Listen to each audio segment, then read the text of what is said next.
Hello everyone, हम class 7th science NCERT को study कर रहे हैं और आज के इस वीडियो में हम इस बुक का चैप्टर नंबर 8 जिसका टाइटल है पवन, तूफान और चक्रवात, इसके बारे में डिस्कस करेंगे। तो चलो स्टार्ट करते हैं। सबसे पहले हम डिस्कस कर लेते हैं कि पवन क्या होती है। हमारा जो वायुमंडल है उसमें वायु उपस्थित है और जब ये वायु गतिशील अवस्था में होती है तो इसी वायु को पवन बोला जाता है। यहाँ पर हमें बता भी रखा है कि गतिशील वायु पवन कहलाती है। अब इसके बाद में इस चैप्टर में वायु से रिलेटेड कुछ बेसिक फैक्ट बताए हुए हैं और ये जो फैक्ट हैं जब इस चैप्टर में हम तूफान और चक्रवात को समझेंगे तब ये फैक्ट हमारे लिए काफ़ी इंपॉर्टेंट रहेंगे। तो फर्स्ट फैक्ट की अगर हम बात करें तो यहाँ पर ये बताया हुआ है कि वायु जो है दाब डालती है। ये जो फैक्ट है आपको ध्यान में होने चाहिए, बहुत सारी इंपॉर्टेंट चीज़ें जो हैं वो इससे रिलेटेड होती हैं। तो यहाँ पर कुछ एग्जाम्पल दे रखे हैं, उनके थ्रू हमें समझाने का प्रयास किया गया है कि वायु किस तरीके से दाब डालती है। जैसे कि आप साइकिलिंग कर रहे हैं तो साइकिल को आप जिस दिशा में लेकर के जा रहे हैं उसी दिशा में अगर पवन बह रही है तो आपके लिए काफ़ी इजी हो जाएगा। लेकिन अगर जिस दिशा में आप साइकिल को लेकर के जा रहे हैं उसके विपरीत दिशा में अगर वायु पवन बह रही है तो आपके लिए काफ़ी ज़्यादा मुश्किल हो जाएगा, क्योंकि वायु जो है दाब डालती है और आपकी गति को एक तरीके से अवरोधित करती है। सेम एग्जाम्पल आप ले सकते हो पतंग का, कि पतंग को उड़ाने में भी अगर पतंग की दिशा में ही पवन बह रही है तो आपके लिए काफ़ी ईजी हो जाता है, और अगर विपरीत दिशा में पवन देखने को मिलती है तो काफ़ी ज़्यादा मुश्किल होता है। और भी यहाँ पर टिन के डिब्बे का एग्जाम्पल, प्लास्टिक की बोतल का एग्जाम्पल, जिसके थ्रू हमें ये समझाने की कोशिश की गई है कि वायु जो है वो प्रेशर क्रिएट करती है, दाब क्रिएट करती है। दूसरा यहाँ पर बेसिक फैक्ट ये बताया हुआ है कि पवन का वेग बढ़ जाने पर वायु दाब घट जाता है, कि पवन का वेग अगर बढ़ जाए तो उससे क्रिएट होने वाला जो वायु दाब है वो काफ़ी ज़्यादा घट जाता है। इसके अलावा यहाँ पर ये बताया हुआ है कि देखो पवन जो है वो जब एक जगह से दूसरी जगह पर बहती है उसका बेसिक रीजन क्या होता है कि किसी जगह पर वायुदाब अधिक होता है, वहां से जहां पर वायुदाब कम होता है उधर जो है पवन का गति या पवन की दिशा उस साइड देखने को मिलती है। तो यहाँ पर बताया हुआ है कि गतिशील वायु पवन कहलाती है। पवन जो है सदैव अधिक वायुदाब वाले क्षेत्र से कम वायुदाब वाले क्षेत्र की ओर गति करती है। वायुदाबों के बीच में जितना अधिक अंतर होगा पवन का वेग जो है वो उतना ही अधिक होगा। जैसे कि आप देखते हो कि रेगुलर हमारे आसपास में जो है पवन चलती रहती है, हवा चलती रहती है, लेकिन कभी कभी हम देखते हैं कि काफ़ी ज़्यादा खतरनाक तरीके से पवन जो है वो देखने को मिलती है। उसका बेसिक रीजन आप ये समझ लेना कि कोई ऐसी जगह क्रिएट हो रही है, कोई ऐसा स्थान क्रिएट हो रहा है जहाँ पर वायुदाब जो है वो काफ़ी कम है और कहीं पर वायुदाब जो है वो कहीं ज़्यादा क्रिएट हो रहा है, जिसकी वजह से अधिक वायुदाब से कम वायुदाब की तरफ जो पवन है वो गति कर रही है। अब आपको ऐसे लग रहा होगा कि पृथ्वी तो पूरी एक है, फिर ये वायुदाब में डिफरेंस कैसे है दोनों जगह पर, मतलब पृथ्वी पर ये अलग अलग स्थान जो है वो कैसे क्रिएट हो जाते हैं कि कहीं पर वायुदाब अधिक है और कहीं पर वायुदाब कम है, जिसकी वजह से पवन की जो गति है वो निर्धारित होती है। ओके, तो इसको हम इस तरीके से समझेंगे। पहले आप ये फैक्ट समझो कि अगर हम वायु को गर्म करते हैं, वायु गर्म होती है तो इसके बाद में वायु का प्रसार होता है, और वायु गर्म होने पर क्या हो जाती है, हल्की हो जाती है। हल्की हो जाने पर वायु जो है उसका वायुदाब कम हो जाता है और ऊपर की ओर उठती है। जैसे कि हम क्या देखते हैं कि धुआं जो है वो ऊपर की ओर उठता है। इसका बेसिक रीजन क्या होता है कि वायु जो है वो गर्म होने के बाद में हल्की हो जाती है और हल्की होने के बाद में ऊपर की ओर उठती है। ओके, इसी वजह से जो धुआं है वो आपको ऊपर की तरफ उठता हुआ दिखाई देता है। ओके, अब यहाँ पर जब वायु हल्की हो गई, वायुदाब कम हो गया, ऊपर की ओर उठी, तो यहाँ से मान लो ये जगह है, यहाँ की वायु गर्म हो गई, ऊपर की ओर उठी, तो इस जगह को भरने के लिए यहाँ पर जो एक वैक्यूम क्रिएट हुआ उस जगह को भरने के लिए किसी ऐसे स्थान पर जहाँ पर वायु जो है वो ठंडी है और भारी है, तो वहाँ पर वायुदाब ज़्यादा है, तो वो वायु जो है वो यहाँ पर फिल हो जाएगी और एक तरीके से इस वैक्यूम को क्रिएट कर लेगी। तो इसी तरीके से होता है कि हमारी पृथ्वी पर जो तापमान है उसके अंतर के कारण ही सूर्य से जो तापमान हमें मिलता है, सूर्य से जो हमें ताप मिलता है, उसके अंतर के कारण ही पृथ्वी पर ये जो वायुदाब है इसमें डिफरेंस क्रिएट होता है। ओके, इसको हम अभी आगे समझेंगे। अभी आपको ये समझ में आ गया होगा कि वायु गर्म होने पर हल्की होती है, ऊपर की ओर उठती है और उसका वायु दाब कम होता है। तो उस जगह को भरने के लिए कहाँ वो वायु आ जाती है जिसका वायु दाब अधिक है, मतलब वहां से वायु आएगी जहां पर वायु दाब अधिक है। ओके, तो ये समझ में आ गया कि अधिक वायु दाब से कम वायु दाब की तरफ जो है वो पवन गति करती है। अब यहाँ पर इस चीज को हम दो तरीके से समझेंगे कि टेम्परेचर का जो डिफरेंस है इसकी वजह से हमारी पृथ्वी पर जो संवहनीय गतियां हैं या पवन की जो गतियां हैं वो भी निर्धारित होती हैं, और जो मानसूनी पवनें जो हैं वो भी इसी की वजह से क्रिएट होती हैं। हालांकि कुछ अदर फैक्टर भी होते हैं, लेकिन यहाँ पर ये जो मेन फैक्टर है उसको हम डिस्कस करेंगे। तो यहाँ पर बताया हुआ है कि पवन धाराएं पृथ्वी के असमान रूप से गर्म होने के कारण उत्पन्न होती हैं। इसको आप इस तरीके से समझ लीजिए, यहाँ पर आपको इमेज भी वैसे दे रखा है। ये हमारी पृथ्वी है और ये पृथ्वी पर है 0 डिग्री। आप सभी को पता है कि 0 डिग्री से 23.5 डिग्री उत्तरी अक्षांश और 23.5 डिग्री दक्षिणी अक्षांश के बीच में जो हमारा सूर्य है वो कभी ना कभी पृथ्वी के ऊपर सीधा चमकता है। इसके बाद में सूर्य की किरणें जो हैं वो तिरछी होने लग जाती हैं। मतलब यहाँ का जो टेम्परेचर है, अगर हम बात करें तो 0 डिग्री के आसपास वाला जो टेम्परेचर है वो पृथ्वी का हमेशा कैसा रहेगा, ज्यादा रहेगा। और यहाँ पर है हमारी पृथ्वी के ध्रुवीय क्षेत्र। तो ध्रुवीय क्षेत्र पर तापमान आप सभी को पता है कि ध्रुवीय क्षेत्र जो है वो काफी ज्यादा बर्फीले, वहां तो जमे हुए बर्फ देखने को मिलती है। लास्ट चैप्टर में भी हमने डिस्कस किया था जब हम ध्रुवीय क्षेत्रों के बारे में हमने पढ़ा था। तो वहां पर क्या होता है, जो ठंडा मौसम होता है। ठंडा मौसम मतलब पृथ्वी जो है वो गर्म नहीं होती है। गर्म ना होने की वजह से यहाँ पर जो है वो क्या होता है कि जो वायु जो है वो भारी होती है, मतलब वायुदाब जो है वो ज्यादा होता है। अब यहाँ पर जो वायु है भूमध्य क्षेत्र में, यहाँ पर वायु जो है वो हल्की होगी, ऊपर की ओर उठेगी, और इसको फिर एक तरीके से कवर करने के लिए यहाँ से जो है इस एरिया से जो वायु पवने जो है यहाँ से देखो भूमध्य रेखा पर जो वायु जो है वो हल्की होकर के ऊपर उठेगी। तो इसी की वजह से इधर से यहाँ पर 30 डिग्री अक्षांश से जो वायु है वो एक तरीके से पवन जो है वो भूमध्य रेखा की तरफ चलना शुरू हो जाती है, उत्तरी अक्षांश वाले पार्ट में भी, उत्तरी गोलार्ध वाले पार्ट में भी और दक्षिणी गोलार्ध वाले पार्ट में भी। ओके, दूसरा अगर हम यहाँ पर बात करें तो यहाँ पर है ध्रुवीय क्षेत्र। ध्रुवीय क्षेत्र पर है तापमान कम, जिसकी वजह से यहाँ पर है वायु भारी, और भारी होने की वजह से यहाँ पर वायुदाब अधिक है, और वायुदाब अधिक होने की वजह से यहाँ से जो वायु है जहाँ पर टेम्परेचर ज्यादा है उस जगह पर वायु जो है वो फ्लो करने लग जाती है, गति करने लग जाती है। इसकी वजह से हमारी पृथ्वी पर जो पवन धाराएं हैं वो क्रिएट होती हैं, मतलब एक जगह से दूसरी जगह पर जो पवन है वो इसके कारण बहती है। बेसिक्स रीजन समझ में आ गया। जहां पर टेम्परेचर ज्यादा वहां पर वायु होगी, वायुदाब होगा वहां पर कम, और जहां पर टेम्परेचर कम वहां पर होगा वायुदाब ज्यादा, और इसकी वजह से ये जो वायु पवन जो है वो एक जगह से दूसरी जगह की ओर गति करती है। तो अब आपने यहाँ पर एक बेसिक फैक्ट तो समझ लिया। दूसरा आप ये समझिए कि यहाँ पर आपने ये देखा कि ये जो पवन की जो धाराएं इनको देखो इस तरीके से गति कर रही है। सीधी भी तो आ सकती है ना भाई, यहां से यहां आना है आपको, उत्तर में आपको यहाँ पर दक्षिण की तरफ आना है तो इस तरीके से आओ, यहाँ में आपको दक्षिणी ध्रुव से आपको किधर जाना है, भूमध्य रेखा की तरफ जाना है, तो इस तरीके से गति होनी चाहिए ना। फिर ये तिरछी क्यों जा रही है ये पवन धाराएं? देखो इसका बेसिक रीजन ये है कि हमारी पृथ्वी की जो घूर्णन गति है ना उसकी वजह से इन पवन जो रेखाएं हैं, पवन जो धाराएं हैं, इनकी जो दिशा है वो उसकी वजह से तय होती है हमारी पृथ्वी के घूर्णन के कारण। ओके, तो ये चीज भी आप समझ गए होंगे। तो ये तो हमने डिस्कस कर लिया कि किसकी वजह से जो पवन है वो एक जगह से दूसरी जगह पर जाती है। अब दूसरा आप ये समझ लो कि देखो गर्मियों के टाइम में क्या होता है, यहाँ पर देखिए ये हमारा है भूमध्य रेखा वाला क्षेत्र, और गर्मियों के टाइम में क्या होगा कि आप सभी को पता है कि जो थल क्षेत्र जो है, जो जमीन वाला क्षेत्र जो है वो पानी की तुलना में अगर हम कंपैरिजन करें तो पानी की तुलना में थल क्षेत्र जो है जल्दी गर्म होता है। तो गर्मियों के टाइम में क्या होगा कि मान लो ये हमारे भारत में क्या होता है, गर्मियों के जस्ट बाद में हमारे वर्षा ऋतु आती है। तो उसका बेसिक रीजन क्या है कि थल क्षेत्र जो है वो जल्दी गर्म होगा, और जो पानी का जो क्षेत्र है, जल क्षेत्र जो है वो धीरे गर्म होता है।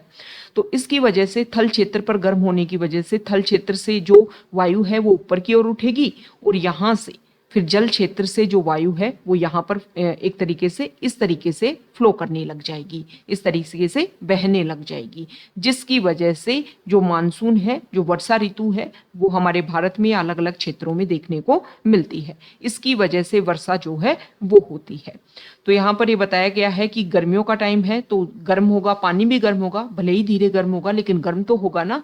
तो इसके साथ में जो वायु जो है, पवन जो है, वो अपने साथ में वाष्प भी लेकर के जाती है, जिसकी वजह से यहाँ पर वर्षा होती है।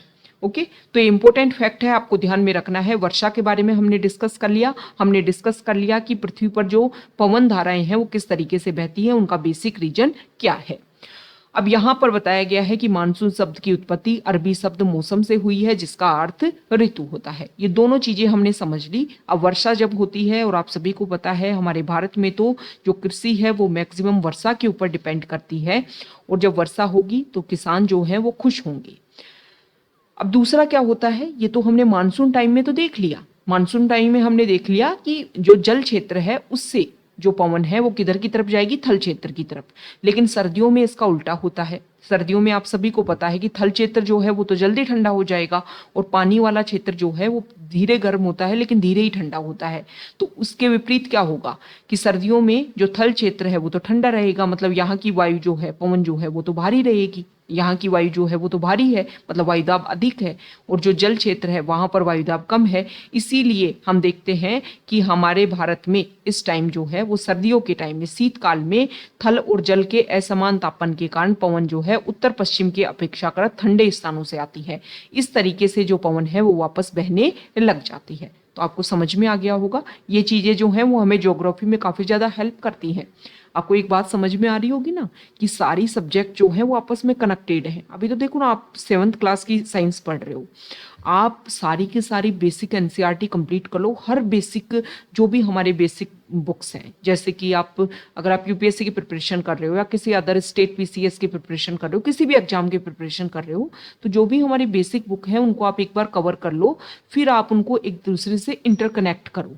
तब आपको समझ में आएगा कि बहुत सारी सब्जेक्ट्स के जो इंपॉर्टेंट चीजें हैं ना वो सब एक दूसरे से मिले हुए हैं। ओके, तो ये हमने डिस्कस कर लिया। अब हम देखते हैं कि बारिश होती है, अच्छा लगता है, लेकिन बारिश के टाइम में कुछ प्रॉब्लम भी हो जाती हैं। जैसे कि यहाँ पर इस चैप्टर में हम 2 चीजें समझेंगे। एक तो समझेंगे तड़ित झंझा और एक समझेंगे चक्रवात। दोनों क्या होते हैं? देखो, भारत जैसे जो क्षेत्र हैं जहाँ पर गर्म, आर्द्र और उष्णकटिबंधीय क्षेत्रों में, मतलब भारत का एक एग्जाम्पल लिया है, लेकिन इसके अलावा लास्ट चैप्टर में भी हमने इस तरीके का जो क्षेत्र है उसके बारे में डिस्कस किया था। तो जहां पर इस तरीके की जलवायु देखने को मिलती है, गर्म, आर्द्र, ओके, ऐसे उष्ण कटिबंधीय क्षेत्रों में तड़ित झंझा जो है वो अक्सर देखने को मिलती है। क्या होता है, तापमान में वृद्धि होती है तो आप सभी को पता है कि पानी जो है वो वाष्प में परिवर्तित हो जाता है, और जो है इस तरीके से जैसे ही तापमान में वृद्धि होगी वहां पर जो वायु है वो गर्म होकर के ऊपर की ओर उठेगी, और इस पानी में ये जो वायु है इसमें क्या होता है, इसमें पानी की वाष्प की उपस्थिति होती है। जैसे ही वायुमंडल में ऊपर की तरफ जाती है वहां पर टेम्परेचर कम होता है, तो ये वायु ठंडी होकर के इसमें जो भी वाष्प है वो किस में परिवर्तित हो जाती है, वाष्प परिवर्तित हो जाती है पानी की बूंदों में। तो क्या होगा कि जब गर्मी के दिन बढ़ जाते हैं तो यहाँ पर क्या प्रोसीजर होने लग जाता है कि इस तरीके से वायु जो है वो गर्म होकर के तेजी से ऊपर की ओर बढ़ने लगती है, और यहाँ पर टेम्परेचर कम होने की वजह से यहाँ पर वर्षा का प्रोसीजर जो है वो स्टार्ट हो जाता है। तो यहाँ पर तो वर्षा होती है, यहाँ पर वायु जो है वो तीव्र गति से गर्म होकर के ऊपर की ओर बढ़ती रहती है क्योंकि गर्म दिन है। तो इसकी वजह से ये जो वर्षा की जो बूंदें हैं और यहाँ पर जो वायु ऊपर की तरफ जो उठ रही है गर्मी की वजह से, इन दोनों में आपस में क्लैश देखने को मिलता है। गिरती हुई जल की बूंदें और तीव्र वेग से ऊपर उड़ती हुई वायु की परस्पर क्रिया से बिजली जो है वो कौंधती है, जिससे ध्वनि उत्पन्न होती है, और इस घटना को हम तड़ित झंझावत के नाम से जानते हैं। तो यहाँ पर कुछ बेसिक बातें आपको बताई हुई हैं कि अगर बिजली गिरे तो उसे क्या बोलते हैं, तड़ित झंझावत। यदि झंझा के साथ में तड़ित भी गिरे तो उसे बोलते हैं तड़ित झंझावत। इस समय हमें सावधानी बरतनी चाहिए। पेड़ के नीचे जो है वो आपको आश्रय नहीं लेना चाहिए। जनरली हम देखते हैं कि लोग जैसे ही बारिश होती है, बिजली चमकती है, पेड़ों के नीचे चले जाते हैं। नहीं जाना चाहिए। जो अलग अलग हो, जो अलग थलग हो, किसी ऐसे वृक्ष के नीचे आश्रय ना लें जो अलग थलग हो। यदि आप वन में हैं तो किसी छोटे वृक्ष के नीचे आश्रय लें। खुली जमीन पर भी आप बिल्कुल ना लेटें। धातु की डंडी वाले छाते का बिल्कुल उपयोग ना करें। खिड़की के निकट ना बैठें। खुले गैराज, भंडारण शेड, धात्विक चादरों की छत वाली शेड आदि आश्रय लेने के लिए उपयुक्त स्थान नहीं होते हैं। कार अथवा बस जो है वो आश्रय लेने के लिए सुरक्षित स्थान है। यदि आप जल में हैं और बिजली चमक रही है तो तुरंत आपको पानी से बाहर आकर के इमारत में चले जाना चाहिए, अपने घर में चले जाना चाहिए। तो ये हमने तड़ित झंझावत के बारे में पढ़ा। अब हम देखते हैं कि तड़ित झंझावत जो इशू है इसकी वजह से चक्रवात कैसे बन जाता है। तो हमने देखा कि गर्मियों के टाइम में ये जो प्रोसीजर है वो बढ़ने लग जाता है। कौन सा प्रोसीजर, एक सेकेंड। अभी हमने देखा ना कि जो पानी है या फिर जो वायु है वो गर्म होकर के ऐसे ऊपर की तरफ उठने लग जाती है और फिर ठंडी होकर के वापस से वर्षा के रूप में नीचे आने लग जाती है। ओके, दोनों प्रोसीजर रेगुलर चलते रहते हैं। तो क्या होता है कि जब वाष्प पानी जो है गर्म होता है तापमान की वजह से, ऊष्मा की वजह से, तो सूर्य से जो हमें गर्मी मिलती है उसकी वजह से पानी गर्म हो रहा है। पानी गर्म हो रहा है तो वाष्प में परिवर्तित हो रहा है। तो यहाँ पर यह बताया जाता है कि जब पानी वाष्प में परिवर्तित होता है तो वो ऊष्मा को अवशोषित कर लेता है। लेकिन जैसे ही वायुमंडल में ऊपर की तरफ जाता है तो वो वाष्प जो है वो वापस पानी की बूंदों में परिवर्तित हो जाती है। और जब वो वापस पानी की बूंदों में परिवर्तित हो जाती है तो जिस ऊष्मा को उसने अवशोषित किया था वो ऊष्मा जो है वो रिलीज होती है। ओके, तो एक प्रोसीजर तो क्या चल रहा है कि वायु गर्म होकर के शीघ्रता से ऊपर की ओर उठ रही है। दूसरा क्या हो रहा है, वर्षा हो रही है। और साथ ही साथ में क्या हो रहा है कि जब वर्षा की बूंदों में कन्वर्ट हो रही है वाष्प, तो उसमें जो ऊष्मा जो है वो रिलीज हो रही है। और ऊष्मा जब मुक्त हो रही है तो वो ऊष्मा जो है और ज्यादा यहाँ पर जो वायु है उसको गर्म कर रही है, जिसकी वजह से जो प्रोसीजर है वो और तीव्र गति से होने लग जाता है। जिसकी वजह से यहाँ पर जो है वो तो वायुदाब कम हो जाता है, क्योंकि ऊष्मा रिलीज जो हुई ना पानी की वजह से, पानी की बूंदों में जब परिवर्तित हुई वाष्प, तो जो ऊष्मा रिलीज हुई उससे यहाँ के आसपास की जो वायु है वो और ज्यादा गर्म हो गई। गर्म होने से आप सभी को पता है कि वायुदाब कम होगा। वायुदाब कम होगा तो यहाँ पर जो है वायुदाब काफी कम हो जाएगा, जिसकी वजह से तीव्र गति से चारों तरफ से जो वायु है वो यहाँ पर इस जगह पर आने लग जाएगी। और इसकी वजह से जो चक्रवात जो है वो बन जाता है। आपको ये समझ में आ गया होगा।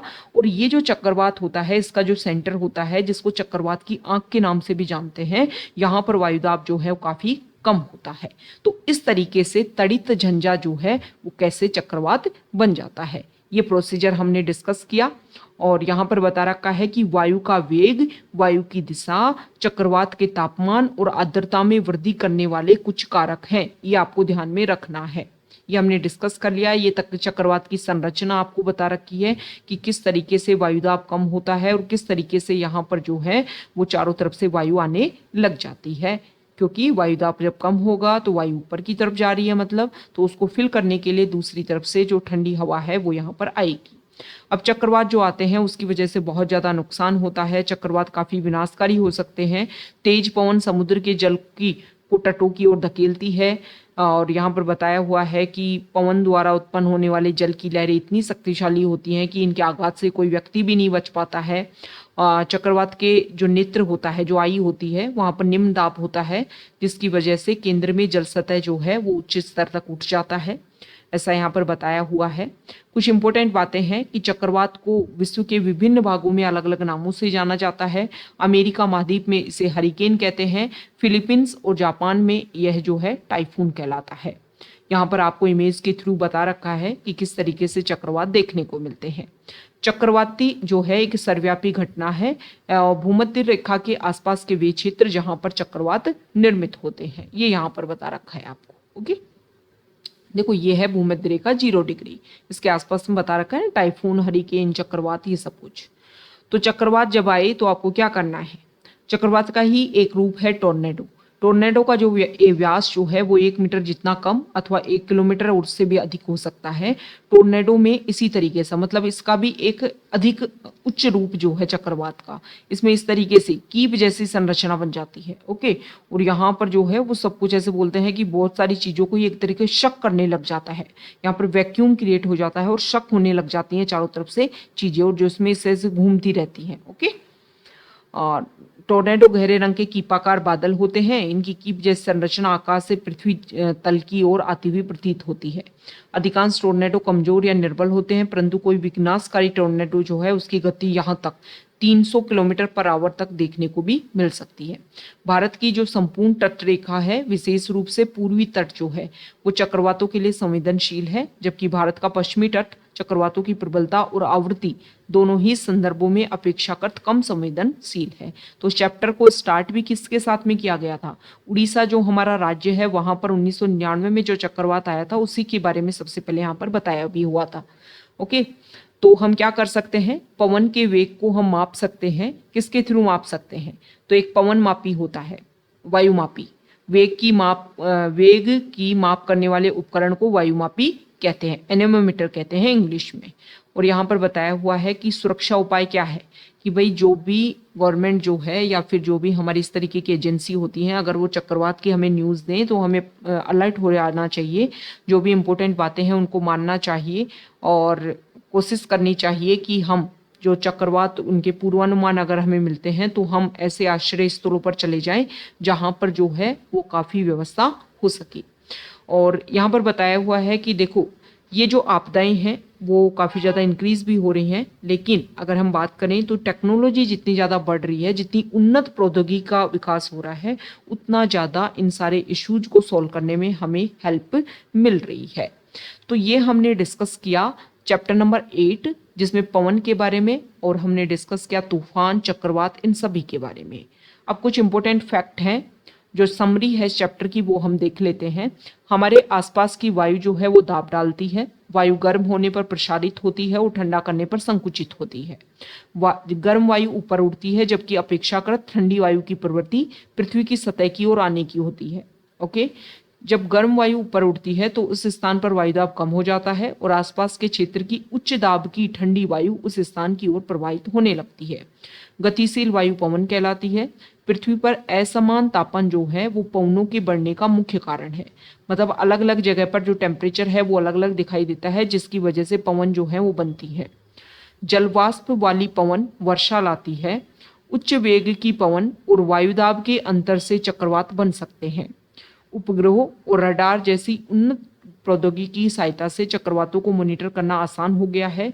स्वयं सहायता सबसे अच्छी सहायता है, अतः किसी भी चक्रवात के आने से पहले अपनी सुरक्षा की योजना बना लेना और उस सुरक्षा के उपायों को तैयार रखना अच्छा रहता है। तो ये चैप्टर की समरी है जो हमारे लिए इम्पोर्टेंट है। ओके, और यहाँ पर ये जो परिघटना है जो अभी हमने डिस्कस की चक्रवात वाली, उसको यहाँ पर समझा रखा है जो आपके लिए इम्पोर्टेंट है, आपको उसको समझना चाहिए। यहाँ पर प्रवाह चित्र मतलब एक मैपिंग के थ्रू आपको यहाँ पर समझा रखा है कि दो क्षेत्रों के बीच के में अगर ताप का अंतर होता है तो उसकी वजह से वायु में संवहन धाराएं क्रिएट होती हैं। ताप में अंतर है, जहाँ का टेम्परेचर ज़्यादा होगा वहाँ पर वायुदाब कम होगा, जहाँ का टेम्परेचर कम होगा वहाँ वायुदाब ज़्यादा होगा। तो अधिक वायुदाब से कम वायुदाब की तरफ जो है वो वायु बहने लग जाती है। गर्म वायु ऊपर उड़ती है जिससे न्यून दाब का क्षेत्र बनता है। ठंडी वायु न्यून दाब क्षेत्र की ओर प्रवाहित होती है। गर्म वायु ऊपर उठकर ठंडी होती है, उसमें उपस्थित जलवाष्प संघनित होकर के बादल बनाती है। बादल में बड़ी जल बूंदें भूमि पर वर्षा, ओले और हिमपात के रूप में गिरती है। वायुमंडल के ऊंचे स्तरों पर पानी को नीचे गिरती बूंदें और ऊपर उड़ती वायु परस्पर उच्च वेग से गति करती हैं, जिससे तड़ित झंझावात का निर्माण होता है। मौसम की कुछ परिस्थितियों में झंझावात जो है वो चक्रवात का रूप भी धारण कर सकती है, जिसमें हमने क्या डिस्कस किया कि तड़ित झंझावात में तो क्या होता है कि गर्म होती हुई वायु ऊपर की ओर उठ रही है और जो पानी की बूंदें वो नीचे की ओर गिर रही हैं, दोनों में क्लैश हो गया। लेकिन साथ ही साथ में जब प्रोसीजर और ज़्यादा बढ़ जाता है तो क्या होगा कि जब पानी की बूंदें जो वाष्प थी ना वायु में, वो जब पानी की बूंदों में कन्वर्ट हो रही है तो उससे ऊष्मा विमुक्त हो रही है और इसकी वजह से जो ऊष्मा है वो उस एयर को और ज़्यादा गर्म कर रही है, जिसकी वजह से और तीव्र गति से वहाँ पर जो है वो वायुदाब कम होता जा रहा है और फिर तीव्र गति से बाहर से जो वायु है वो वहाँ पर आने लग जाती है, जिसकी वजह से चक्रवात जो है वो क्रिएट हो जाता है। तो ये हमने चैप्टर को कंप्लीट किया है। अगर आप यहाँ तक आए हैं, वीडियो आपको अच्छा लगा है तो प्लीज़ वीडियो को लाइक कर दीजिए, शेयर कर दीजिए और चैनल को सब्सक्राइब कर दीजिए। Okay, thank you.